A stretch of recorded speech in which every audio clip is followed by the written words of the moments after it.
नमस्कार मंडळी, तर नाव आहे माझं विश्वजित आणि मी तुम्हाला सांगणार आहे गोष्ट आज झालेला इन्सिडेंट. तर सीन काय झालं माहिती आहे का? आता जिम मधून आलो. जिम मध्ये खाली एक जण कार्यकर्ता गाठ पडलेला. बॉडी बिडी ठीकठाक आहे, बनवलेली त्याने चांगली बिंगली, म्हणजे बरं ठीक आहे म्हणलं. पण नंतर मला तो माझ्यापाशी आला आणि नंतर म्हटला, दादा म्हणजे एक रेफरन्स किंवा माझं पण जरा बघा की म्हणला, जॉबचं काहीतरी जमतंय का कुठं तुमच्या कंपनीमध्ये किंवा असं. तर भाई मी म्हणलं, तुम्ही ही बॉडी बिडी घरच्यांच्या पैशावर बनवलीस किंवा तू जनरेट करण्याचं इन्कम तर कशी काय हे? तर म्हटलं नाही, मी घरच्यांच्या पैशावर बनवल्यात.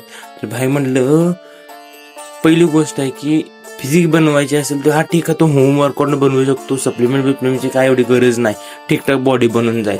एवढी पण काय हायर लेवलची गरज नाही बॉडी बनवायची.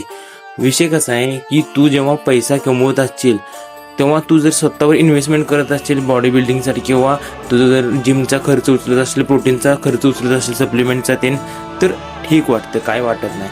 कारण घरच्यांच्या जीवावर बॉडी बनवणं हे कितपत योग्य आहे हे तुम्हीच मला कमेंट करून सांगा की कोण बरोबर आणि कोण चुकीचं आहे.